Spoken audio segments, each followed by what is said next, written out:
Saturday's news.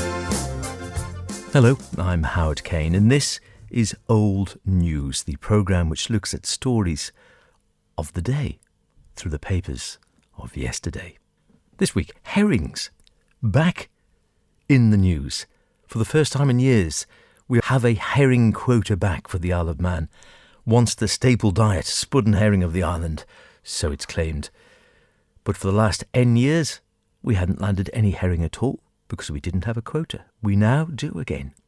I've been rummaging back to find out more about our fishy past. If I go to the Isle of Man Times of Saturday, April the 25th, 1903, what happened, says the paper, 100 years ago, so back to the 18th century. The herring season, says the article, was much later commencing and ending 100 years ago than now being 1903. On June the 26th, 1802, we were informed that great preparations are making for the herring fishery. A great number of boats is now building than is known at any former period. Nowadays, the herring season is usually a month old towards the end of June. In the first week in July that same year, a few herrings were caught and sold at threepence each. However, the fish turned up the following week when the boats off Port Erin had 30 mees each, and hardly any less than 20. The abundance continued nightly, more or less, for some weeks. On Monday night, the 19th of July, the boats came into Douglas Harbour with from 80 to 90 mees each. How many a mees was, I do not know. One boat had 120. The price at Peel, same week, was 12 to 18 pence a hundred. By the end of the month, though, the great takes continued. The price went up to half a crown on account of buyers having turned up in greater numbers than they ever did before. In September, nearly 100 boats appeared in Douglas Bay. 100 herring boats, can you imagine? The article goes on, at the time, herrings played a much greater and more important part in the welfare of Manxland than in recent years. And then it quotes Townley from 16th of September 1789. Douglas now exhibits a kind of dairy fair and market. The butchers slaughter beef every day. Hucksters' stalls are in abundance. Peddlers swarm in the place to entice the fishermen. The number of boats besides smacks, which were the buyers, numbers 500. The whole number of people engaged this day in that business may be computed at 5,000.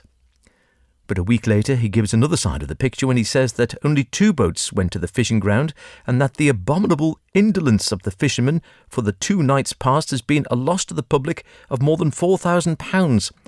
2 days later, it's reported the fishermen would not move, their pockets still being well lined, though undergoing a daily draining from the keepers of the dram shops and the ladies of the sand side. I'll leave you to decide who they were. The Isle of Man Examiner, Friday, October the 6th, my birthday, 1933, before I was around. Branding of herrings, complete failure owing to poor quality of herring, a bad season for curers and fishermen. The endeavour made by the Manx Authority to improve the herring fishing industry, are told, and to secure for the Manx herring more favourable recognition in the continental markets by applying an Isle of Man Crown brand to barrels of selected herrings, proved an absolute failure during 1932. The reason for the failure is explained in the 29th annual report of the Isle of Man Fisheries Board, wherein it is stated that no curer was able to avail himself of the facilities provided owing to the poor quality of the herring landed during the greater part of the herring season. In the Isle of Man Times of Saturday, May the 27th, 1944, ridiculous prices for fresh herrings, retailing at 4 pence each. Once again, at the commencement of the Manx herring season, with only short supplies, the public are being asked to pay ridiculous prices for small fresh herrings. The ramp in herrings, once the main food of the people, has thus started. Herrings were sold in the shops in Douglas at 4 pence this week, on Tuesday. Next day, there were 5 for a shilling after the publication of protest in the Daily Times. The position is this: only 4 boats have commenced fishing, 2 owned by Isle of Man Fisheries Limited, 1 by Mr Colby Cubban and 1 by Mr McGowan, and the landings from these boats have only been small. 2 Irish boats on Wednesday morning were seen to be fishing. In the Times, on May the 25th, 1946, herring the king of the sea, prospects for the coming season at Peel. Of all the fish that swim in the sea, says the old saying, the herring is the king. Fresh herring from Peel are on the market again, along with those well-smoked Manx kippers, and let us here go firstly into the food value of fresh herrings, and also the prospects for the coming season. Do many Manx folk really know, says the article, the true position of the food value in herrings? One big reason is that the oil and iodine, instead of being all contained in the liver, as in the cod, and then thrown away in the gut bin, are distributed throughout the flesh of the herring.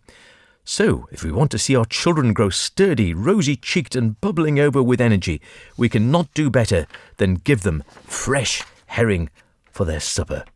The herring also contains around 10% fat and the vitamins A and D, and the richness in vitamins is probably accounted for by the food that it eats.